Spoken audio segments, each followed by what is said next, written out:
Hi, everyone. Welcome to the webinar. My name is Anton Ivanov, and I'm an Associate Digital Director at ForwardPMX. I look after managing the strategy and activation of media campaigns across Russia and CIS from Moscow. I represent today a leading brand performance marketing agency, ForwardPMX, with more than 1,000 employees in over 20 offices worldwide, from Los Angeles to Shanghai. And as we're a global agency, we work with some of the leading brands, empowering our clients with experts in all markets. Specifically in Russia, we work with Nike, Tommy Hilfiger, Calvin Klein, Xiaomi, and many other great brands. We also help brands to enter the region, as we have done with ASUS that entered Russia from ground zero, whereas we helped ASUS to build their marketing strategy from the grounds. And now Russia became one of the most prominent markets. Let's now go to the core of the event, the growing e-commerce in Russia.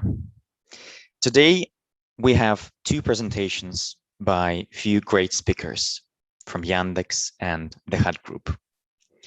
Yandex is a leading search engine in Russia that provides a large spectrum of services, about which you will hear from Manfred, who is the head of sales and partnerships in the EMEA region. Afterwards, you will hear a presentation from the Hut Group. They lead the growth of prestigious global brands in beauty, nutrition, luxury, and lifestyle. The Hut Group is powered by Ingenuity, an enterprise-grade and end-to-end solution for international e-commerce, fueling the direct-to-consumer technology, infrastructure, and proposition for brands to launch and scale into the new markets across the globe. The Hut Group is represented today by Alex Bates, a head of partnership at THD Ingenuity, and Sergey Kuybida, a senior paid manager. Okay, let's start with Yandex presentation, and I'd like to show you a short video about Yandex, first of all, and then Manfred will take the stage from me. Welcome to Yandex, the largest technology company in Russia. We operate the #1 search engine in the market. We are the leading provider of maps and navigation, the single largest e-commerce destination, Russia's leader in ride-sharing and food delivery, cloud platform, music streaming, video content, and many other services.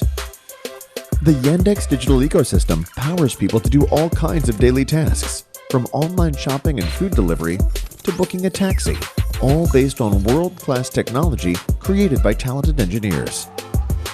In addition to helping consumers, Yandex provides solutions that help advertisers and companies grow their businesses in Russia and beyond. Our goal is to make it easier for both consumers and businesses to better navigate the online and offline world. Yandex search engine was born in 1997 out of research on language and sentence structure. By 2000, we became the largest search engine in Russia, the position we have held ever since. Over the years, we have added many more products and services. We went public on the NASDAQ in 2011, and today we have a market capitalization of more than $20 billion and generate around $3 billion in annual revenue. We have offices across multiple countries, and we employ more than 10,000 people. Yandex conferences, seminars, workshops, and educational projects gather international experts and industry leaders, as well as people who wish to make a difference through science and technology. Every day, over 50 million unique users visit the Yandex homepage from their desktop and mobile devices and rely on our services, mobile apps, and information throughout their day. We have unparalleled local expertise to share. Let Yandex help you find your way to growth and success for your business in the Russian-speaking world. I love this video. All right, Manfred, the stage is yours. Thank you very much, Anton, and thank you for loving this video. This love is definitely also shared here from my end. As Anton was already saying, my name is Manfred. I'm the head of sales and partnerships for Europe for Yandex, and it's a pleasure to be presenting to you guys today about the thriving market in e-commerce in Russia. And obviously also we're going to show you a lot of numbers of the development that we have seen in the last couple of years, giving you also some insights about our clients and advertisers, how they have entered the market successfully in Russia, and how they are actually generating a lot of revenue there. And therefore, I'm looking forward for you guys to listen up and to see the opportunities that the Russian market has for you. Please let me know if you can see the presentation. Yeah. Yes, it's all good. Perfect, looking fine. So we would actually love to start with the whole e-commerce.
All right, we're back online.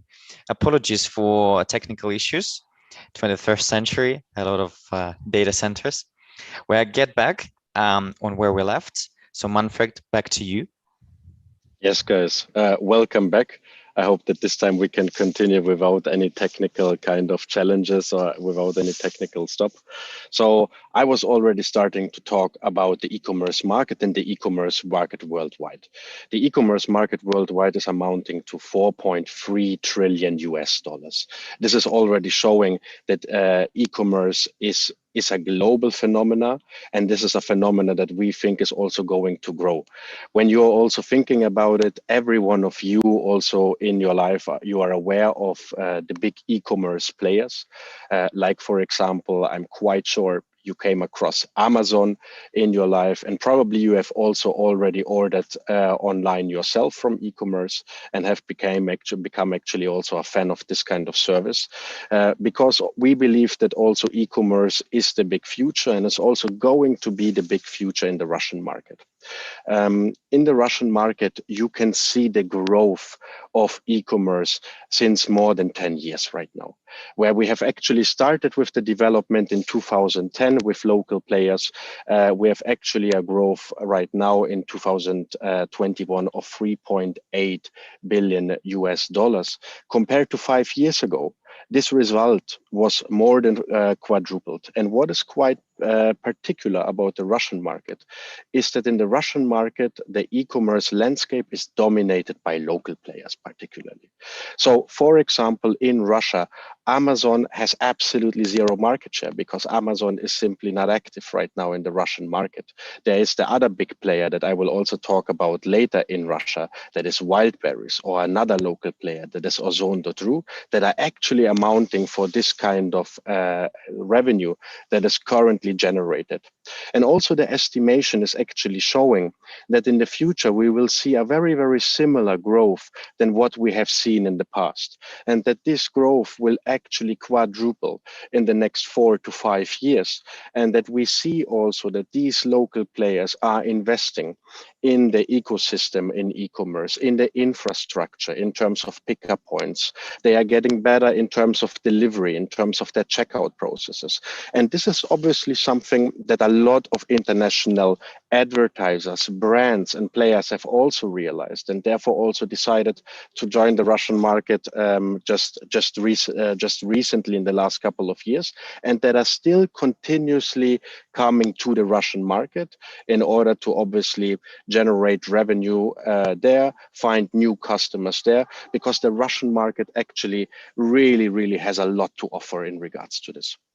So what are the key underlying drivers of e-com development? Well, first of all, in the last 10 years, when we are talking about internet penetration rate, it actually increased quite tremendously all over the globe and also in the Russian market. But in the Russian market right now, we still have a lot of space and a lot of room left, because we have an internet penetration right now of 80% in the Russian market. That means that 80% of 145 million people are currently online. And we do also believe that this internet penetration is also going to reach Central European or UK levels. There, the internet penetration is right now between 96 and 98%. And we think that the Russian market is definitely going to catch up in regards to the internet penetration. Then also the next point that is obviously adding to this big trend of e-commerce and the big possibilities in e-commerce is the strong customer social media presence. So what do we mean by that? When you are reflecting maybe on your own behavior online, you probably had a profile 5 or 6 years ago at Facebook. You were using some messaging service, maybe with friends or your family. You were using Skype and not Zoom, for example, for this kind of calls and for this kind of webinars. And right now we are using much more tools. In the end of the day, we are using much more channels, and particularly social channels. When we are thinking about Instagram right now, and I'm thinking also about my own behavior. 5 years ago, I was not on Instagram. Right now, I'm on Instagram every single day. And this means that every one of us is, in the end of the day, spending more time in the internet. The average user in Russia is spending more than 3 hours per day online. And therefore, it obviously becomes quite apparent that people also use the internet right now to find products, to find services, also to compare products and services with each other. And in the end of the day, also to make the shopping in the internet. And this is leading to the high online shopping disposition in the society that we see right now. And we think that this e-commerce penetration rate is going to amount or is going to mark 60% by 2023.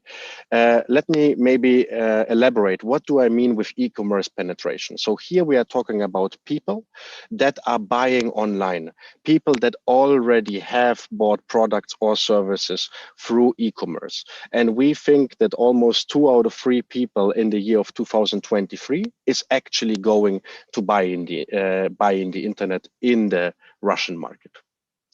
So here again, talking about this penetration, it has grown tremendously. When we are looking 5 years back to 2016, Only 25% of the people, every fourth person, was buying online, was buying on through our e-commerce. Right now, more than half of the population in Russia is buying regularly in the internet. And actually, when we're looking at this number a little bit closer, 77% out of this 50% are buying once per month, and 23% of this 50% are buying once per week. So we can already see this big popularity in e-commerce that was obviously also driven and accelerated by COVID-19, because this pandemic also increased the investments of big e-commerce players, of international brands that have offline stores that then realized we need to be online. We need to shift a part of our business and part of our strategy to the online world, and we need to become stronger in e-commerce.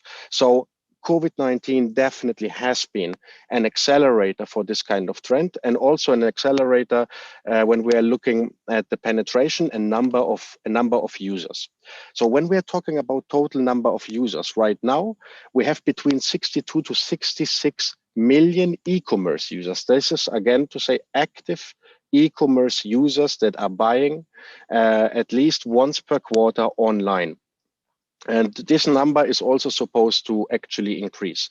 And what we have seen also during the pandemic, that this number was increasing quite a lot, and also increasing quite a lot for a lot of our customers and also advertisers that are active with us.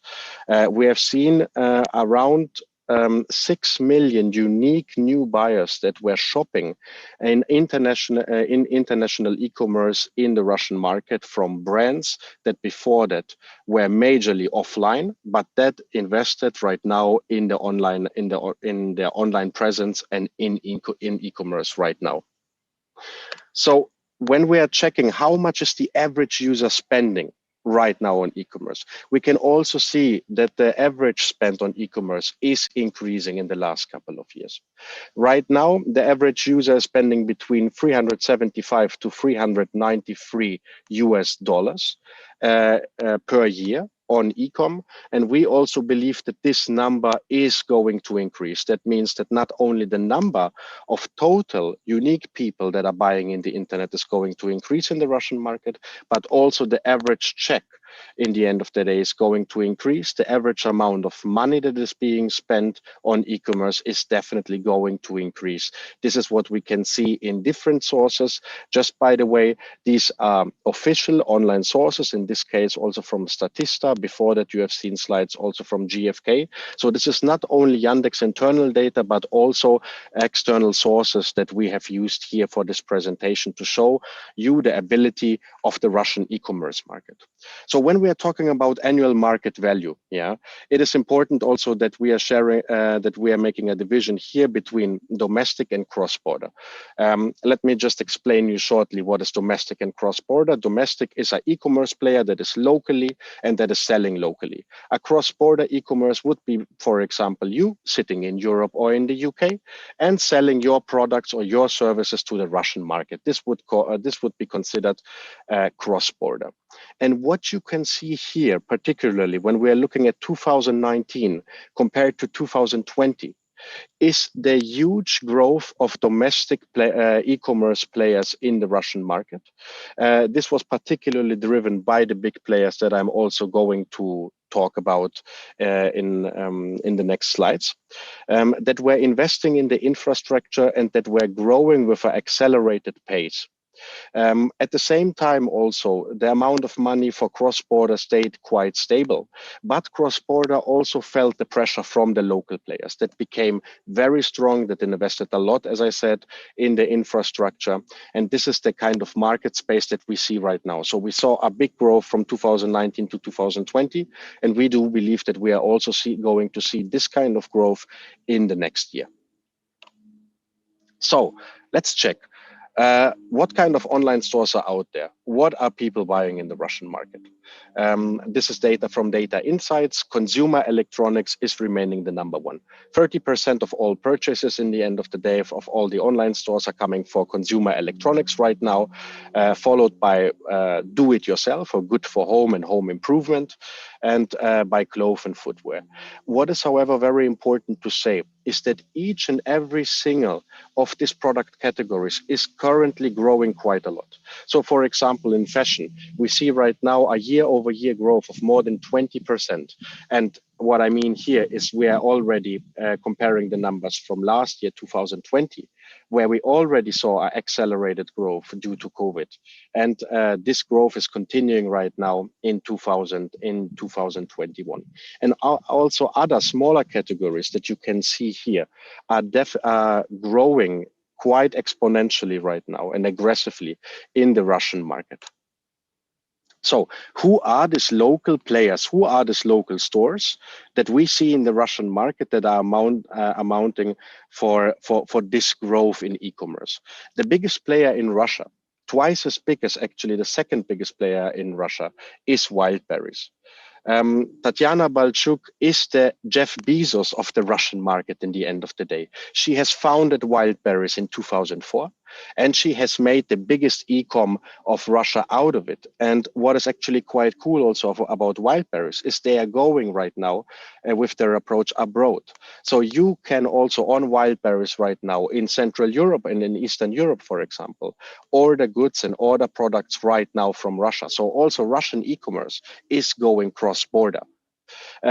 This is followed also by Ozon, one of the biggest players that is in the market, and that is also one of the major marketplaces selling products in Russia. And also Yandex has obviously realized that the e-commerce market is very lucrative and is also there with Yandex Market right now. And we are currently on position number 10 in comparison also to the other bigger market players.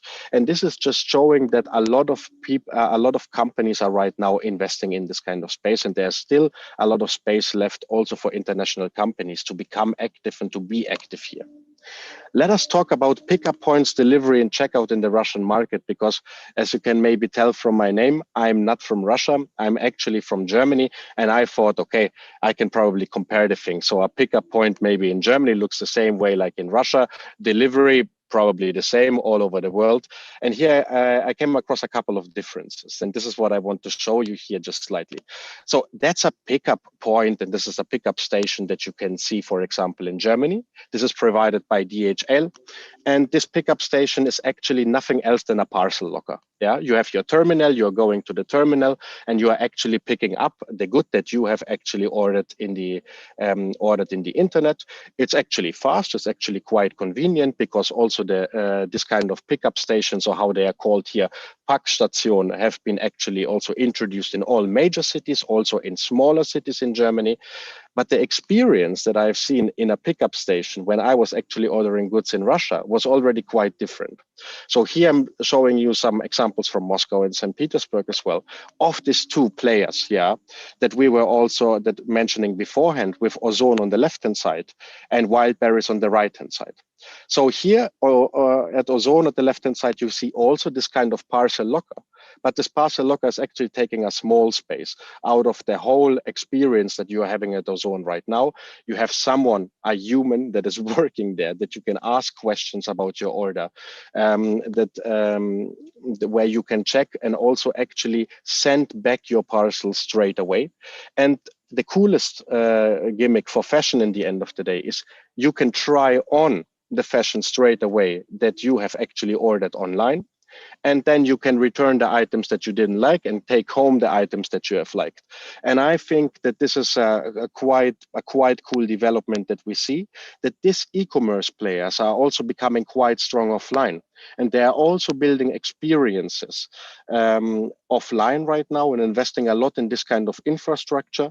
And this, in the end of the day, is accelerating the growth, because it makes it very, very convenient in the end of the day to use e-commerce and to order online in the end of the day. So What's the delivery time right now? This is again official data from Data Insight, and we have compared Russian cities, Russian regions with each other. So the average delivery time in Moscow and St. Petersburg is around 3.5 to 4 days, while in the regions also it is becoming definitely slower. We are talking obviously about the biggest country in the world, so also logistics play a very, very big role here. And we see that this is getting actually a little bit slower. But let me tell you that these big players that we have also mentioned, and also international brands that are coming right now to Russia, actually want to deliver faster. So the goal right now is to have same day delivery, to deliver within 2 days. And this becomes a very important part also for the decision of buying products online, because the waiting time has been actually reduced quite tremendously by the efforts in the last couple of years by the players. And it is an important part also when you are considering to be very active with your e-commerce in the Russian market. Another point that is quite specific about Russia is the amount of payment methods. So here right now, I have listed for you the amount of payment methods that you can find. Besides Visa and MasterCard, there is the local Mir card that you can see here in green, for example. The usage of e-wallets, also provided, for example, by Yandex with Yandex Money, is across the younger demographics. Between 25 and 40 years old, very, very popular. So more than 35% of the people in Russia have digital e-wallets. But you can also, for example, buy the products via online banking, of course, like Sber or Tinkoff, via the phone balance, so your mobile phone provider. You can also pay through your mobile phone provider. And this is very important to understand, that when you are localizing and coming to the Russian market, also have a look at your checkout process, have a look at the payment methods that you are actually offering in Russia, because that's actually quite important in the end of the day, that the user is really converting then also on your e-commerce and on your website. So let me talk a little bit also about this Yandex ecosystem and about the presentation also that Anton has shared in the beginning of this presentation, because we also believe that the Yandex ecosystem is one of the main drivers for the e-commerce development in the Russian market. Yandex is the leading search engine in the Russian market. We have a share of roughly 60%. In desktop, we have even 70%, and on smartphones, our share is also growing by 55%. But as you have already seen in the video beforehand, Yandex is much more than this. We have different touch points and also a whole ecosystem. So we actually reach 84 million out of the 97 million that are online in the Russian market. And that means that we are having actually a market share of 87%. This is why partners, this is why advertisers, why e-commerces are trusting us, that we can help them actually finding their potential customers and clientele in the future in the Russian market. And talking about this ecosystem, it's very important to see, for example, productivity. We have Yandex Mail, we have Yandex Disk, we have a translation service, we have calendar. In terms of entertainment, you can see here in orange, for example, Kinopoisk. Kinopoisk is the Russian Netflix in the end of the day, with more than 50 million watchers of Kinopoisk per month. Yandex Music, that you can also see here in the part of entertainments, is actually the leading music service in Russian market, also leading right now in front of Spotify, for example. We also have our own market that we were showing you. So we have more than 1 million daily users that are checking out our Yandex Market website and that are also buying on our site. We are very strong in automotive. We have our taxi service. It's not Uber here that is the leading service in the Russian market. It is Yandex. We are actually the second biggest shared driving company in the world, what a lot of people are not aware of. So we have a shared driving fleet of more than 15,000 cars all over Russia. And we are also very big, what you can see here in terms of food, in food delivery. We are building our own ecosystem of grocery shops locally from which you can order. And all these different business units also give us obviously a lot of possibility for targeting very, very narrowly and very, very exactly in the Russian market. And we are trying to obviously be be here the main accelerator for e-commerce businesses that are entering the Russian market. And also, I was talking about delivery beforehand. We are also thinking right now about revolutionizing delivery. And this is a note that is 1 week old. You can see here our Yandex Rover, or the little delivery robot. And we are right now, for example, delivering with this Yandex robot on US campuses, more than 250 campuses across the US, where we are already delivering food, goods, parcels, etc., with this kind of robots. And in the background, you can also see our self-driving car. So we believe that this autonomous driving, this robotics, can help also to accelerate e-commerce in the future, and therefore we are really seeing us on the verge of e-commerce and helping e-commerces to succeed in the Russian market, and to positively, obviously, influence the trend that we have seen in the last couple of years, and to also accelerate this kind of trend in the upcoming years. And therefore, from my end, thank you very much for listening to me and listening to this presentation about the e-commerce market in Russia and about Yandex's role in e-commerce. And if there are any questions, please don't hesitate to reach out to me. You can reach me via Manfred at yandex-team.ru, and looking forward to be in touch with you guys. Thank you very much. Thank you, Manfred. Really great presentation, and thank you very much. So yeah, we've got the chat open on YouTube, so please feel free to chat over there if you have any question. Whilst, Manfred, you were showing the deck, I was actually having a few questions on your presentation, and I wanted to ask you something. You have touched about local domestic players that have invested already a lot in the local infrastructure, like Ozon, maybe Wildberries, and there were some articles about this as well. Now, how do you think the pandemic has changed the demand in Russia over the past year? You've said about the stores being ready to deliver, but how about the demand? Were they catching up with the demand, or the demand is stronger enough and much stronger? From my point of view, we have seen a clear acceleration of the demand. As I was saying before, that what we have seen 6 more new unique users actually in Russia that have decided to shop online. This has particularly happened when Russia was also on a lockdown last year in April and in May. We have seen that people that were beforehand buying offline also tried online services, tried e-commerce, and they have been quite satisfied from these players of what they have seen. However, the growth right now is still more accelerated than the actual capability and possibility that of what the local players can actually deliver. So what we see right now at Yandex is that more and more also international players are coming into the market, even though the local players have invested heavily. The local players are big because there is room and there's space of what we see right now because of this accelerated demand and because of this accelerated online buying behavior by the users in the Russian market.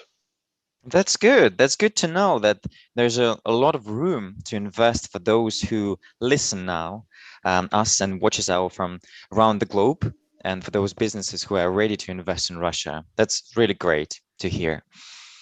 Now, my second question was on the delivery times. So you said that on average, for instance, from Moscow, the delivery rate and the delivery timeline is about 3.6 days, which is slightly above what I expect living in Moscow. But I agree that that's an average. And I can see that Yandex is trying to revolutionize the delivery with those small rovers, like driving like on Mars. That's really cool. And I can also see them riding nearby the business center I'm working in. But what do you think about the adequate shipping time in Russia and about Russian consumers? What would they expect by purchasing online, and especially from across the board? It's great that you have mentioned your expectation setting in the beginning of this question, because this is also what we see right now. We see that definitely that younger people, the younger demographics are expecting right now a faster delivery, especially in cities like Moscow or, for example, St. Petersburg. So here the delivery time sometimes of same day delivery is expected, or latest one day after the order was done online.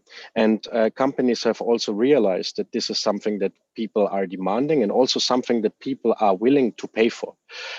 So, for example, right now, in Russia, we have a lot of partnerships also through Yandex Taxi, for example, with e-commerce players to make this kind of same day delivery really happen in the Russian market. So let me give you an example. I'm exactly like you. I have no patience. I also want, if I order something, I want it right now. Yeah.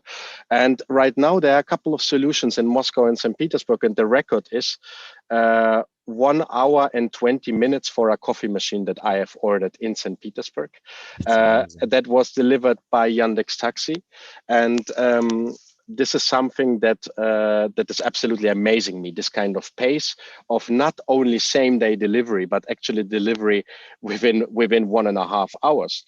Also, when we are thinking right now about grocery shopping, I'm quite sure that you have also already tried in the Russian market to order your groceries online. And here, the expectation is even much higher.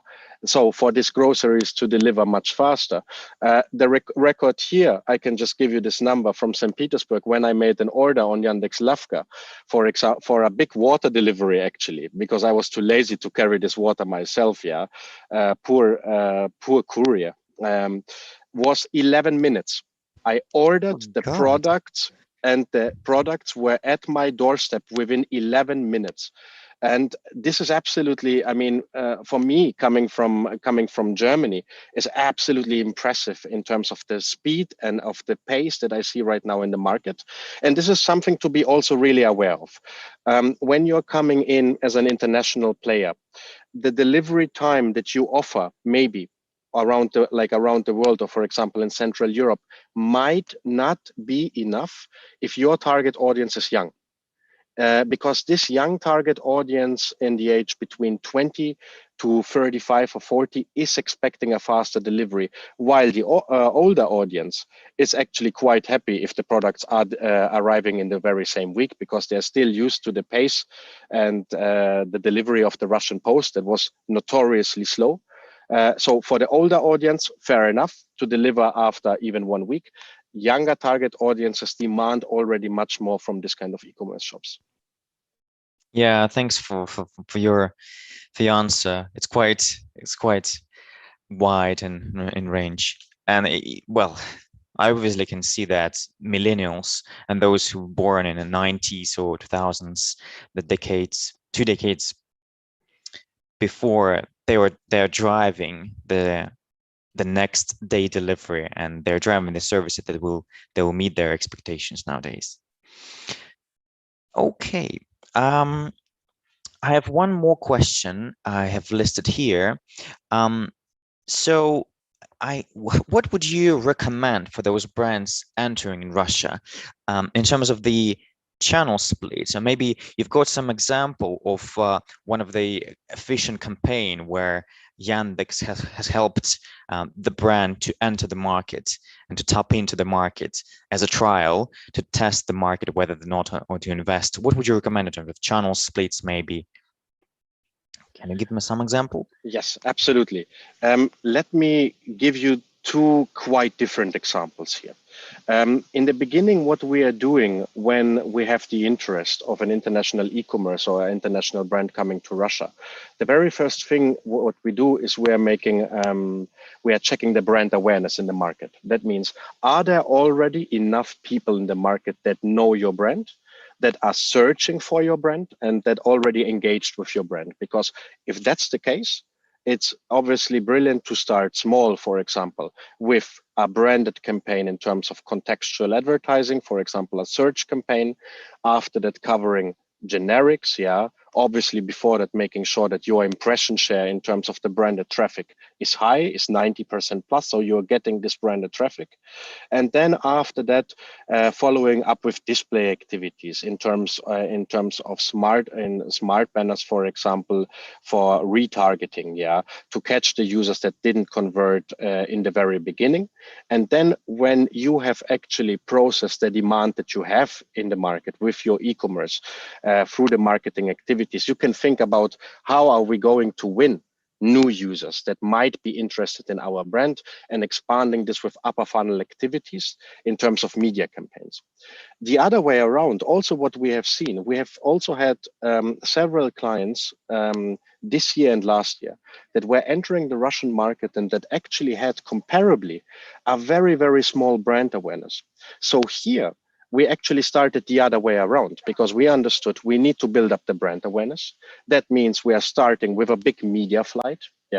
That is a cross channel that also we are discussing with the partner need to happen across different channels, not only Yandex, in order to build this brand awareness. We are then having something like a brand lift study of where we are understanding how much awareness were we able to create with this kind of activities. And then obviously we have already in the background prepared these branded campaigns on search, on contextual, to actually get the demand on the e-commerce, and then also covering this up with generics and retargeting, display campaigns, smart banner campaigns in that case. So it really depends on your brand awareness in the end of the day in the market, and it's very important to understand with what kind of action to start and from what kind of side of the funnel it makes sense to really start your activity in the Russian market. And we have seen both, quite successfully being implemented in the Russian market. So also, if your brand currently is not so strong in the Russian market, players, publishers like Yandex can help you in building this kind of brand awareness for your brand and getting new clients and getting new users. Yeah, thanks for these examples. They're very fruitful ideas, I think, for brands that are looking for the entrance to the Russia. All right. I've got one more question here, but I think we should give up some time to the hard group also to present. So a very quick one. What are the least saturated industries that you think brands can enter easily into Russia, which are not yet fulfilled by the local domestic players, which may be filled by the international ones? Maybe something that is already on top of your mind. Maybe you've got this. Yeah. One big point: luxury.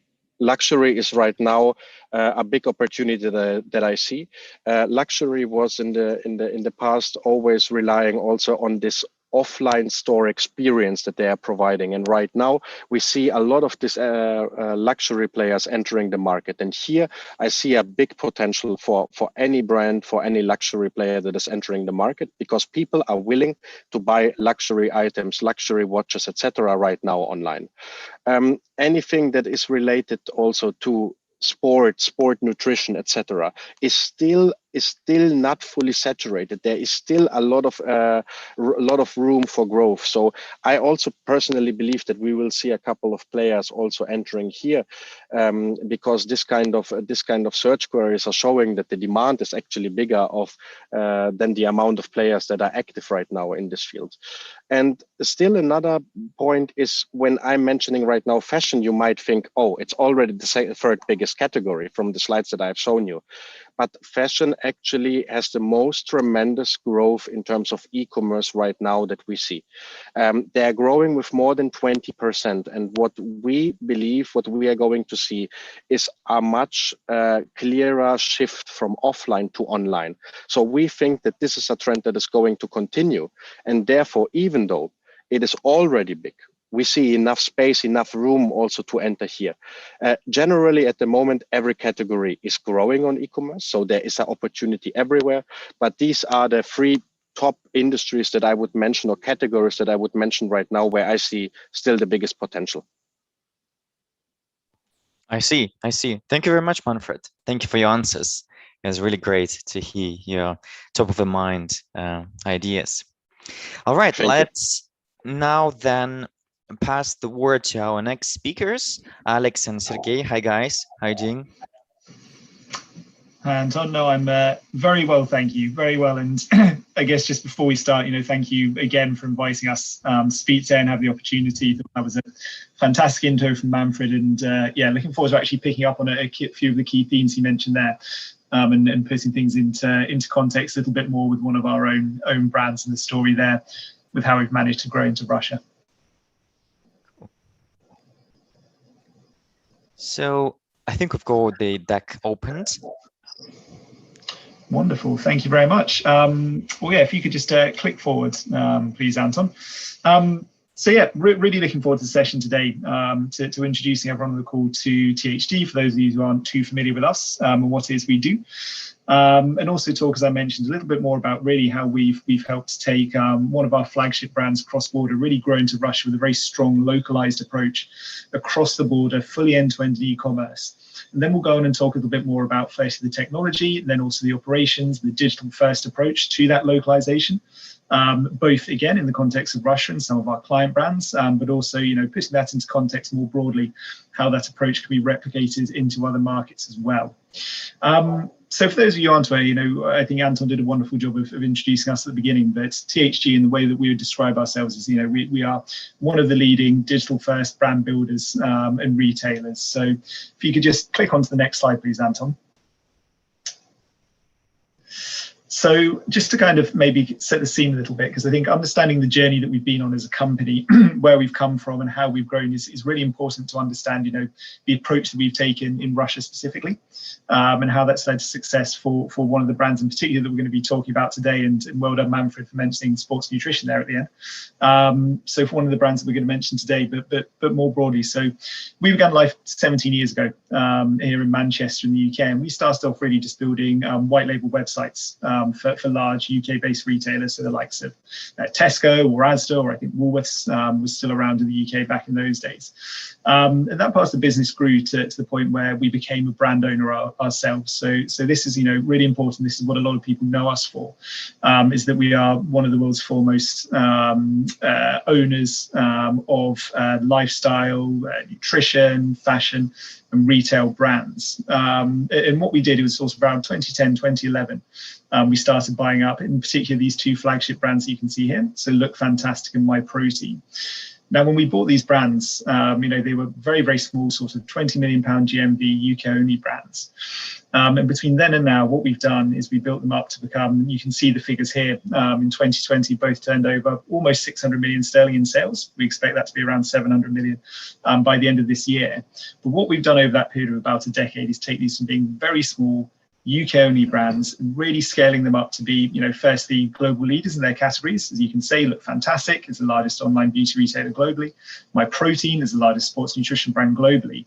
But more than that, and really important for the context of today's conversation, is that we've greatly internationalized them. So you can see here that both Look Fantastic and MyProtein do the majority of their sales outside of the UK. Really importantly for the context of today's conversation, MyProtein has the largest share of queries across the top 15 cross-border sports nutrition brands in Russia, and is one of the largest players in the market. So I'm going to hand over to my colleague Sergey now, who's going to talk a little bit more about how we took MyProtein from this, UK-centric, single market, very small brand, to have this real focus in Russia and growing to have the presence and the focus that we do in market. So Sergey, are you okay to pick this up from here? Yes, thank you, Alex, and hi, everyone. Yeah, if you don't mind, Anton, can we please? Thank you. So yeah, as already was mentioned, that MyProtein currently is a leading sports nutrition brand, delivering a range of quality product, including like protein powders, food supplements, clothing, etc. But back in 2004, MyProtein started with one website and delivering globally from the UK. And our further growth required localization. And we've entered the Russian market in 2015 and launched our localized website, myprotein.ru. Localized content in Russian has become an important feature for launching in Russia, as only about 10% of Russian population can speak English. we've tried to implement all possible available payments methods, as well as localize the range of our products with the detailed information about them. We have significantly increased our focus on marketing channels by launching many campaigns in Yandex Market, run more activities with influencers, continue to optimize our website based on the best practices of SEO, which allow us to get additional organic traffic and improve our brand awareness in Russia. It was very important for us to localize our marketing campaigns and strategy in Russia as well, because, for example, Cyber Monday in Europe is usually in November, while in Russia it's in January, and we also consider it all local Russian holidays, events, and fully prepared our price and promotion strategy. Can we go next, please? Thank you. As a result of our marketing activities, that includes paid search campaigns, paid social, display, video, partnerships, email marketing, blog articles, etc. Our focus was also on the services, delivery, customer service, and we've become the leading sports brand in Russia, far ahead of our competitors, as well as local brands. And as you can see from the graph, the number of our brand search queries in Russia continues to grow year over year, which improves our positions literally every year. Next slide, please. Thank you. As I mentioned earlier, an important feature of the launch in Russia is the localized website content offers that allow us to increase conversion rate, average order value, customer loyalty. And the range of product that's not available to customers in Russia can allow being unique on the market, and many customers also like products from other countries.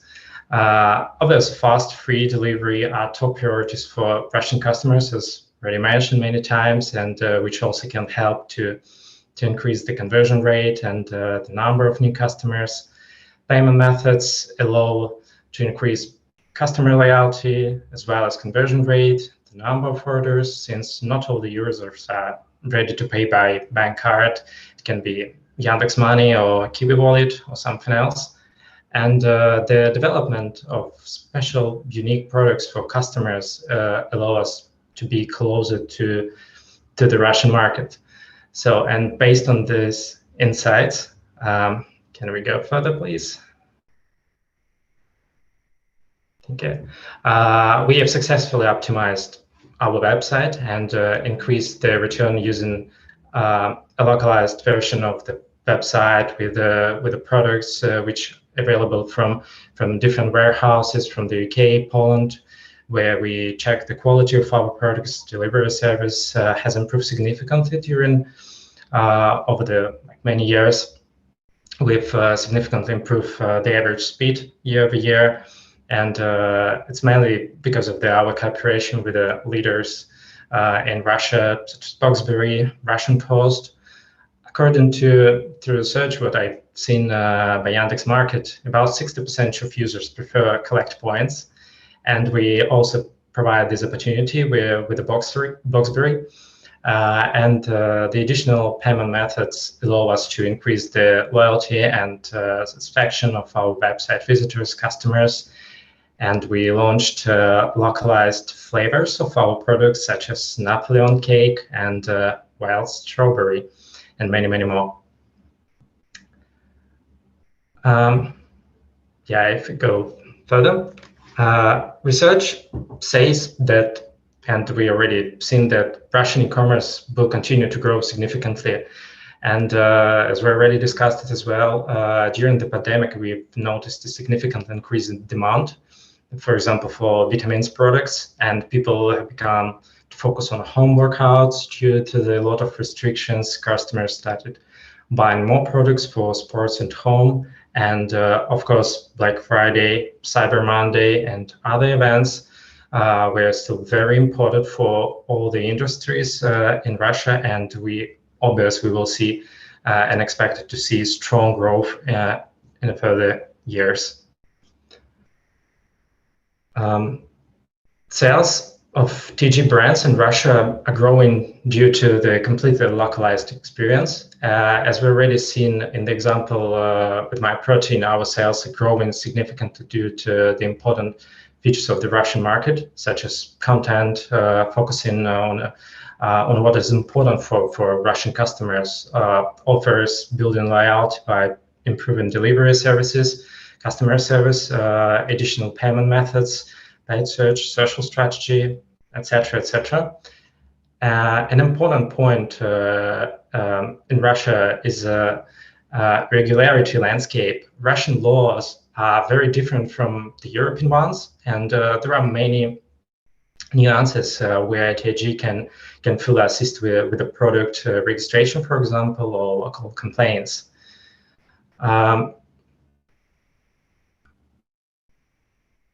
Competition in Russia is quite high, and even despite the COVID year, the number of competitors did not decrease in Russia, which we actually saw in Europe or the United States when some of our competitors just completely paused their activity.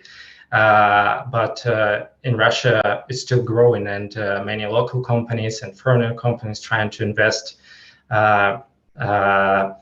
their money in a paid search, for example, activity, paid social, etc. And we've significantly increased our investment as well due to the growing of the demand for our products, and quickly adapt our strategies.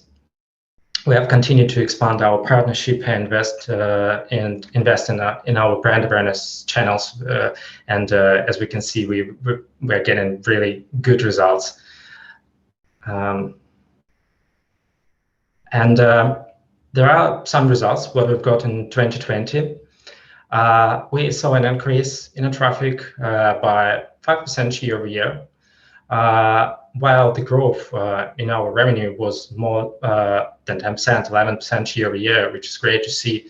And given that our orders increased by 15% year over year, at the same time, we've reduced our cost by 13% year over year due to optimization of our marketing strategy, which gave us much better cost of sale or ROI in 2020. So in general, yeah, I would say that we've finished like very well, and I will pass it to Alex. Yeah, thanks. Thanks very much for that, Sergey. I think it's so interesting, as you mentioned, see a lot of the themes that were mentioned in the previous discussion from Manfred around things like localization, payment methods, really important civil logistics, connect with the customer, things like that. And hopefully that helps put into context how important some of those themes are, and see them in action, and how we've kind of practiced what we've preached as well. But what we want to do now is kind of, lift the hood a little bit, as it were, and take a lot of those things that Sergey mentioned there, and look at, THG Ingenuity, which is the fully end-to-end technology, operational and digital stack that powers everything that we do here, and that also powers, our clients' e-commerce, and how that really has allowed us to take this kind of very nuanced, localized approach, both in Russia and also in other markets as well. So if you remember, we mentioned at the beginning that, we've been around for almost 2 decades now. We've had this really kind of strong acquisitive approach when it comes to first finding, buying and scaling brands internationally, with a real kind of approach to localization in detail. And in order to support the growth of those brands over 20 years, what we've developed is what you see here, which is the THG Ingenuity stack. So, really those 20 years have been 20 years of research and development and understanding, okay, what does it take to, build a sports nutrition brand? What does it take to build a beauty brand, a retail brand, a lifestyle brand, and expand it into multiple different markets? And what we did a few years ago is we actually externalized that proposition. And so, yes, we are a brand owner of ourselves. And, MyProtein is one of our strongest success stories there. What we're also doing is we're now working with a number of other brands as well. So global leaders like Coca-Cola, Nestle, Procter & Gamble, Boots, Walgreens, Honda and Chanel Group to run their e-commerce, their direct team e-commerce fully end to end. And what we do is we kind of split this into 3 key areas that allow us to take this kind of really strong approach to localizing e-commerce for our own brands and also for our clients as well. So the first area is tech and infrastructure, the base of which is a really strong core commerce engine, similar to a Magento or a Shopify, something like that. It's bolstered by a very powerful proprietary analytics platform where we can really kind of strongly predict the lifetime value of customers in different markets depending on how they're reacting to trading, merchandising, things like that. What we do have as well, and this has cropped up time and time again because it is so important, is a really robust partner-focused payments ecosystem. So, we'll summarize a few key points at the end of the presentation, but being able to connect consumers to brands with the payment methods that are most relevant in market, in this instance, Yandex or Kiwi or whatever, is so important, and a fraud engine to back that up as well. And operationally, we've already heard about the importance, and I know there have been some questions already about delivery times, things like that. But what we do offer is a really kind of very broad. We have now 16 different distribution centers who own and operate worldwide. So that allows us in Russia and other markets as well to allow brands to enter really seamlessly, really easy to hold their stock, manage it, things like that. We connect with more than 200 different couriers, and we can also, in some instances, do production as well. The final element that's, of course, so important, both in Russia and anywhere else, is digital services. So what we also offer through the Ingenuity proposition is a very broad, performance, brand creative, and also localization focused set of services in order to help brands expand internationally, as well as customer service. So, I think we'll talk about it in a sec, but one thing in Russia in particular that's very important is building brand loyalty. And part of that is feeling like the consumer has a real connection with the brand. So what we can offer with brands that work with us, and of course with our own brands as well, is customer service out of the box in 25 different languages, 24 hours, whether that is with live chat, whether that's phone call, email, or whatever, which is so important to building that brand loyalty and recognition. So if we go on to the next slide, please. And I think what this slide does is just kind of really nicely summarizes, the logistical element of what makes THG Ingenuity a little bit different and a little bit unique. So we touched on it previously. We have 16 different global warehouse and fulfillment sites that our clients can tap into straight away, just to make it really easy, really quick, really seamless to start holding stock in different markets. 32 different data centers. So of course, as I'm sure many people on this call will know, when you are building e-commerce and building direct to consumer, multiple different market, data center can become really prohibitively expensive very quickly. So that brings down costs, but also provides really strong performance. So for us, for example, load times of our sites are quicker in Tokyo than they are in Manchester, where we're based, just we have such a wonderful setup over there. Payments we've spoken about already, so crucial to be able to offer the right payment methods in market. 43 different currencies out of the box, more than 200 different courier services. As you mentioned there, more than 22 languages available straight out of the box. Next slide, please. So what I wanted to do now is just kind of talk a little bit about, we talked about our own brand, MyProtein. And what I wanted to do was talk about one of our client brands here, which is we do a lot of work with very large CPG clients, some of whom I mentioned there. And this, I think, just does a really nice job of illustrating how we've taken all of those learnings from our own brands and how we've taken all of the technology and the logistics, the digital that support our own growth, specifically in this instance in Russia. We've now transferred all of that to be able to support the growth of a client brand in the market as well. So this was one of our clients, again, part of a very large CPG group, who everyone will know, and they wanted to release a certain brand in Russia for the very first time. Obviously, this was kind of an area that we knew a lot about from experience of running our own brands. But the way we decided to do this is we took a really strategic approach and decided, okay, when are we going to launch? 4 months before Black Friday, that's great. And why do we do that in particular here? Well, one thing we know is that, we had very low, this brand had very kind of low brand awareness in market when we first launched. So rather than just, starting off on kind of Black Friday, Cyber Week, and knowing that we wouldn't get the results, we knew that we needed to take the time and spend the money, use the right channels, use the right awareness drivers in order to grow that kind of brand equity and awareness in market. So we had 4 months to do that, which set us up really, really nicely for what turned out to be a very, very strong Cyber Week. We did a lot around email campaigns, driving traffic to sites, sale events, product-based promotions, all of these things which we knew would go down well. But more than that, this kind of comes back to this idea of individual market nuance from our trading teams, from the 20-odd years of data that we have.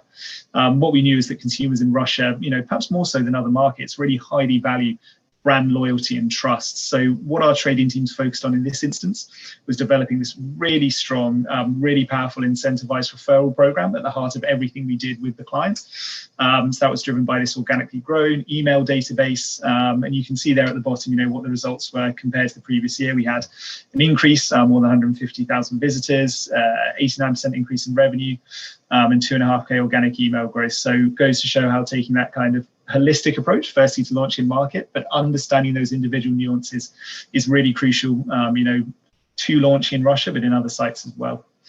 So next slide, please. And I think to kind of just show how this is applicable, not just in Russia, but elsewhere.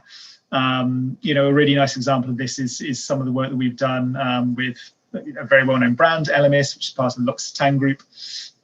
So we first started working with them a few years ago, and they had what was a 5-year digital plan to roll out their direct-to-consumer e-commerce in a number of different markets. And initially, they were going to take what we call, a piecemeal solution to growing in market, where they would build a stack out of multiple different partners in each different market, not really kind of think too much about the localization element, just saying, okay, if we can integrate with 12 different partners to build our stack in France, it should work in Germany, it should work in Italy or whatever. But what we did is twofold. Firstly, because we partnered with them, they were able to do everything fully end-to-end on one tech, operational and digital stack. Also, what that's allowed us to do is then to take a very, very nuanced, very localized approach in each market and make the tweaks without worrying about, are different parts of the stack speaking to each other? Do we have the best rates and the right payment partners? And ultimately, by taking this kind of very sort of end-to-end holistic approach, that was then bolstered further by the ability to localize and understand what the nuances, what the different parts of the stack that need to be adapted. What we were able to do was roll out that 5-year plan in a space of just 8 months. So we launched 15 different sites in a period of just 8 months and achieved some really, really wonderful results. So next slide, please. So really, just to round things up in the context of kind of both Russia and more broadly as well, what I want to do is highlight, a lot of the elements that Sergey mentioned there around how we've taken, MyProtein and how we've built it into Russia and how we've scaled it, how we've grown it there to become a market leader. But, having them as really kind of strong takeaways set in this context. So the first thing that's super important with localization and to be successful when it comes to localization in markets is professional translations, that tone of voice. I'm sure everybody saw what happened when Amazon launched in Nordics. They used lots of machine translations. It went, pretty terribly, to be honest. So understanding, how it is that consumers speak, not just taking that kind of very blanket approach, but, really having a very, very strong understanding of what copy is going to resonate with different consumers and different markets. Your tone of voice is correct, but you understand the people you're speaking to. The second one, and very much a recurring theme, I feel, of conversation today is around local payments and currencies. Different markets, different consumers want to pay in different ways. There's geographical preferences around that. There is age-based preferences around that.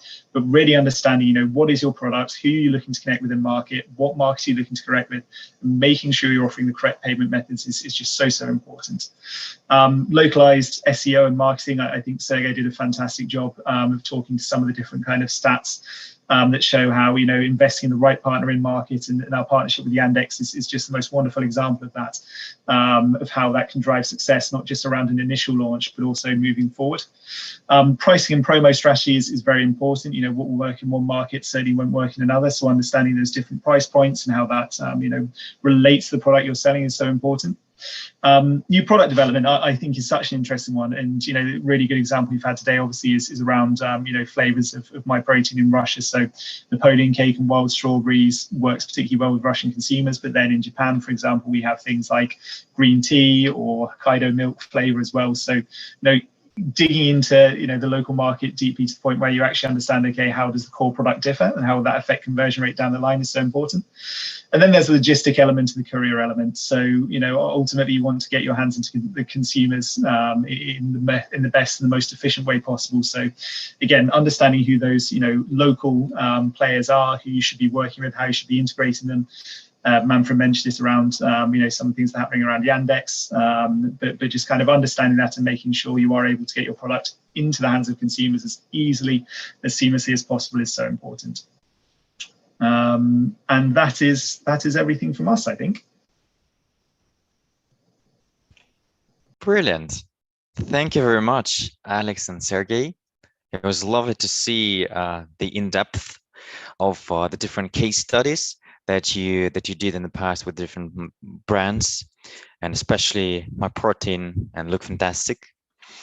So while we were having a look at your presentation, I think we had few questions from the audience on YouTube, and I think they refer to the Yandex presentation. So let us first try to tackle those. So the first question, Manfred, to you, do you have some estimations in regards of the travel industry, especially online bookings done via Yandex as a search engine? Great. Let me first of all share, Alex, a great presentation. It was really a pleasure to listen to you guys. And talking about travel right now and about your question, there is a lot of potential that we have seen in the Russian market related to travel. Let me put it a little bit into context. When we are talking about the biggest meta travel players, OTAs right now, online travel agencies that are also promoting worldwide, Russia has become the second biggest market in 2021 after the United States. That's also for one particular reason, because 80% of the travel-related search queries were coming for traveling inside Russia, because we all understand we are living right now in times of uncertainty, particularly when it is coming to traveling abroad.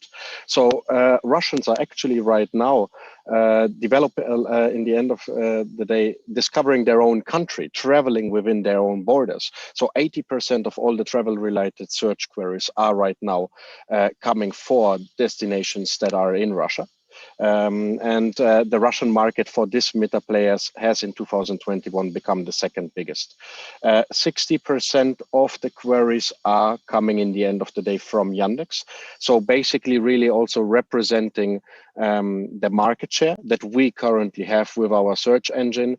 This market share is also representing right now the amount of queries that are coming here for travel on Yandex. So look, travel for us has actually, in comparison to last year, recovered pretty much, has recovered much sooner in the Russian market than what we have expected, and has become already right now, again in 2021, one of the major industries actually in terms of our partners and in terms of our advertisers on our platform. Yeah, I can see. Thanks, Manfred. And I think it's glad to the local and the regional governments that eased the restrictions on COVID between the waves of pandemic. That's glad to that the travel is recovered so quickly. But yeah, thanks for the answer. We had one more question from YouTube. I think it's also to you, Manfred. So you said in your presentation that the distribution of online store by cosmetic category is only 4%. Do you mean that 96% of consumers prefer to buy online? And if yes, do you know the reasons? No, the chart is actually disregards mentioning or showing a little bit of a difference. So 4% of all e-commerces, of online stores that are currently active in the Russian market are actually cosmetics in this regards. So it is really 4% of all the e-commerce stores. So it does not reflect that 96% of all the purchases are happening still offline. However, we still see also with the feedback from our clients that still a big part of the sales is happening offline. Here it is particularly about trying the products, of course. When we are thinking about perfumery, when we are thinking about cosmetics, and especially if you want to buy a new product, you obviously want to try the product first and not just buy it basically in the end of the day blind online. However, when it comes to yourself being loyal to a brand, and buying our brand actually more often, you actually don't want to go to an offline store because you know the product, you love that product, you love that brand, you love that loyalty. Also, what Alex mentioned in his presentation, how important this brand loyalty is. You're going to purchase it again online. So there's a lot of opportunity in terms of e-commerce and driving actually your product and revenue growth through e-commerce in this particular industry. Great. Thanks. I think you've covered the question quite fully. Thanks a lot. So while we spoke, I thought also a few more questions to the HUD group. So Alex and Sergey, I think the MyProtein case showed that the delivery times one of the most important things, and as you listed on your very last slide, about the steps that the global brand should know and should tackle before they initiate any marketing activities and any delivery activities to Russia. The logistics is one of the important things. So my question is, in comparison to other countries where MyProtein operates, how has the shipping from the UK, as from the warehouse where we believe and we saw that you deliver most of the products for MyProtein, how did it affect the conversion rate? And from where do you ship your products to other countries? So for other brands maybe, and what lets you achieve so low delivery times?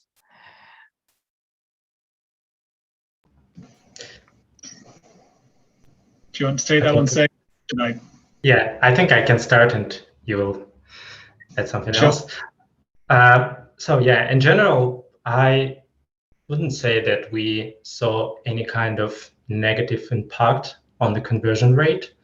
I think it's because we provide a few delivery options and trying to reduce our shipping cost. We also provide a free delivery options. We trying to improve our customer service, and we cooperate, and we have like a lot of partners in Russia, which already like covered. And so I wouldn't say we've seen like any kind of negative impact. And we, additional to that, we every year, every month, we see growth of our conversion rate. It's regarding to MyProtein, and I think Alex can cover more examples. Yeah, I think the thing I would say is a lot of it comes down to this idea of kind of brand building and loyalty, and aligning consumer expectations with the product. So, you know, the way that we always, you know, try to look at MyProtein, and the way, particularly in Russia, the approach that we've taken is very strong around influencers. So at THG as a group, you know, this is a strategy that we really do espouse. I think it's something like 17% of our group revenue comes from influencer-driven channels. So it's a tactic that we take in Russia as well. You know, we do have a pretty kind of stable pool of really strong influencers that we work with to push the MyProtein brand.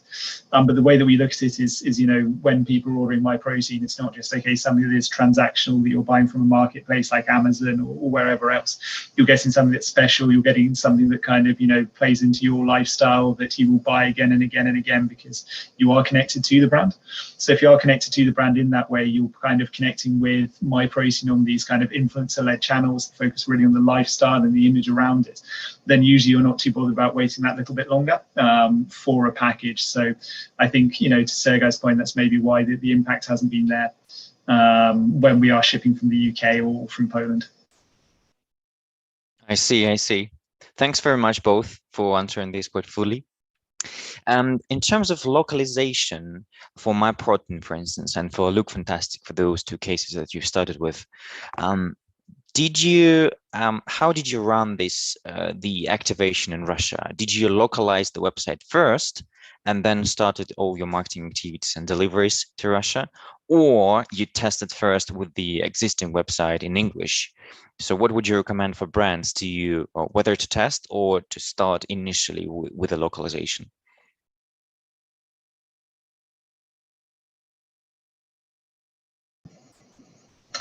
Do you want to speak to the MyProtein case in Russia first, Sergey? Yes, Oves. So we started with the one website in one country with a global shipping, is already touched, and then in 2015 we've launched our Russian website, fully localized with the Russian content, with the full details about our products, and blog articles which focus only on Russian customers, what they like and what they expect to see from us. In general, we see constant increase all our KPIs due to the increase of our brand awareness. We've improved the quality of our service. We continue expanding our products, trying to create like specific products just for Russian customers, which are already charged with like specific flavors, etc. We're trying to be unique for Russian customers rather than just to be like international brand trying to replicate this story to Russian market.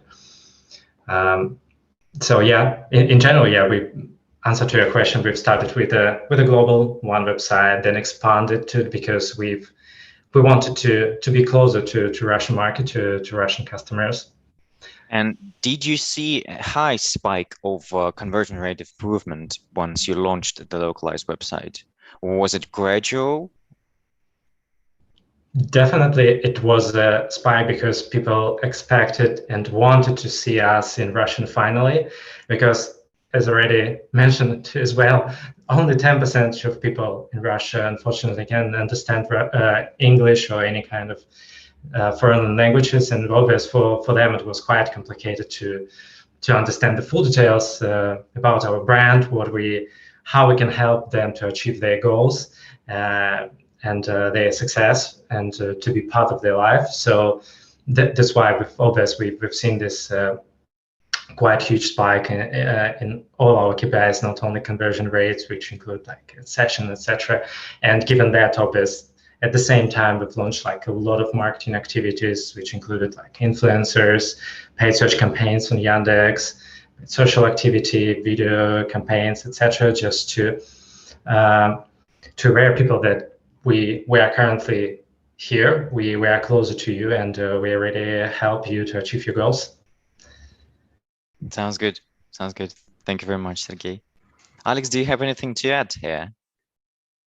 Touch base maybe won't look fantastic. No, I think Sergey's covered it off really, really well. You know, we could look at a really basic level, right, and say if you're trying to determine, you know, which country to go into, how to expand, you know, looking at things like starting that one, you know, English language website or wherever you're from, looking at the traffic, and then, you know, growing from there is a really basic way of doing things. But no, I think Sergey wrapped it up very tidily. Wrapped up very tidily there. Cool. Yeah. All right. Then I think no more questions from the audience from YouTube. So I've got the very last question from me. So considering the steps that you listed for international brands, that they should take into consideration very seriously before looking into the expansion to Russia, what would you think the biggest challenges that you have faced with your brands that you drive to Russia, and what advice would you give to those e-commerce businesses that are interested in Russia? So just to expand here, so within ForwardPMX, we work with such great brands as already told about Nike, Tommy Hilfiger, Calvin Klein, and we understand the value of multi-channel approach towards winning the market and increasing the conversion rate. So maybe you can specify the channels that you have gone with the brands that you worked with within the Hut Group, and what were the channels activated and the sequence of those channels, but basically the challenges that you have faced. Can you share the secrets?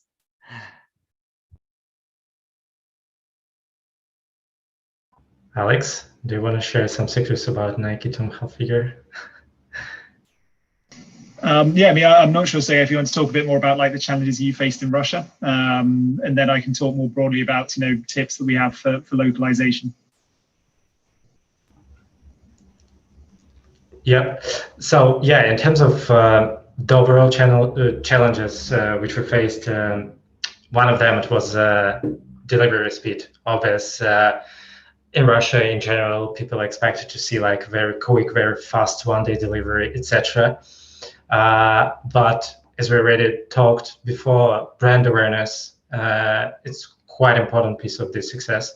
So if we have built like a very strong brand, then people can expect that. So they need just to wait for a couple of days or a couple of weeks for their orders, and absolutely fine for them. So I think, yeah, this is kind of like a balance where we find the right solution for us, because so obviously compared to the local shops, local businesses where probably cannot provide like a 1 day or like a 6 hours or 1 minute delivery, as Manfred mentioned, with the water, etc. But at the same time, we are strong with our brand in Russia, and people love our products, and they're ready waited for our orders for an average like a 3, 4, 5 days, and this is absolutely fine for them. At the same time, we are continue to expand our partnerships in Russia. We continue to expand our activity there. We are trying to improve it, collaborate with the more companies, just to give more better solutions for our customers as well. Yeah, and I think in terms of tips that we would give from our own experience when it comes to expanding internationally to localizing, I guess one thing that we've talked a lot about today is this idea of brand loyalty. And where that comes from. And obviously, as we showed with that case study with our large CPG client in Russia, this is something that seems to be particularly top of mind for consumers. The way we look at it is that kind of brand loyalty comes from an array of different touch points on the e-commerce journey. So it's not just a case of, I receive a product, I like it, I repeat purchase again. From, the first interaction that a user has with a brand, digitally, online, right through to going on the site, looking at the different payment methods, through to the logistical element of it. Is there good communication from a customer service element? Is there a really kind of strong, robust returns policy where it's not too much of a problem with it? I think, some of the things that Manfred highlighted around Ozone and Wildberries having now in-store shops is kind of just an extension of that, right? Is wanting to have the best possible experience with a brand. So you build that connection, you have that very easy relationship. So I wouldn't just kind of think of building brand loyalty in terms of maybe campaigns across social media, across paid search or whatever. I would, really advise people to think about every different step of that e-commerce journey, from kind of discovery to the point of conversion to points of communication across the logistic journey, and even returns and customer service if needs be. And that's probably, the best way and the most effective way to build up a really powerful brand loyalty with your clients. Great recommendations. Thank you both, Sergey and Alex. Cool. So I think before we wrap up today, the very final bit that I wanted to show to the viewers and listeners of our webinar is a short video of how two great companies that presented today, the DAX, Yandex, and the Hut Group, collaboratively worked together with MyProtein, with the case of MyProtein. So let's have a look on this short 2 minutes video, and then we can wrap up.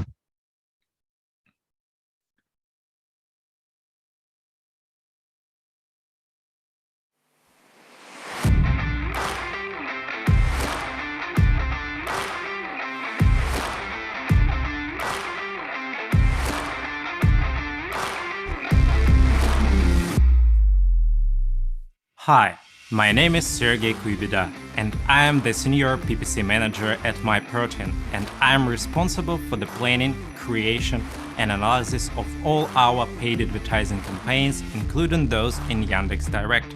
Founded in 2004, we are a leading sports nutrition brand. Based out of our Manchester offices, we operate in over 70 countries. Our cooperation with the Yandex began in 2017 when we launched our first advertising campaigns in Yandex Direct. At this stage, we have successfully and actively used Yandex Search, the Yandex Advertising Network, media advertising, and Yandex Market for several years.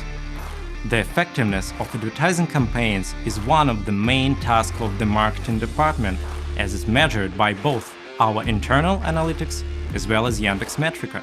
Since the end of the 2020, we have actively increased our investments in auto-targeting campaigns. Revenue growth from these campaigns alone in the first quarter of 2021 was over 400% year-over-year, and new customer growth was 1.5K% year-over-year, while the cost of sale was 40% lower than the standard non-brand search campaigns. with the conversion rate 52% above average. As an additional source of attracting new customers as well as those already familiar with the MyProtein, we use the Yandex advertising network, which currently accounts for about 30% traffic from Yandex.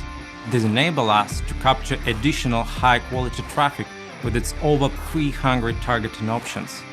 For us, the cost of attracting new customers from Yan is 40% lower than non-brand search campaigns, and to measure bids we usually use conversion optimization strategies to maximize them at a given price.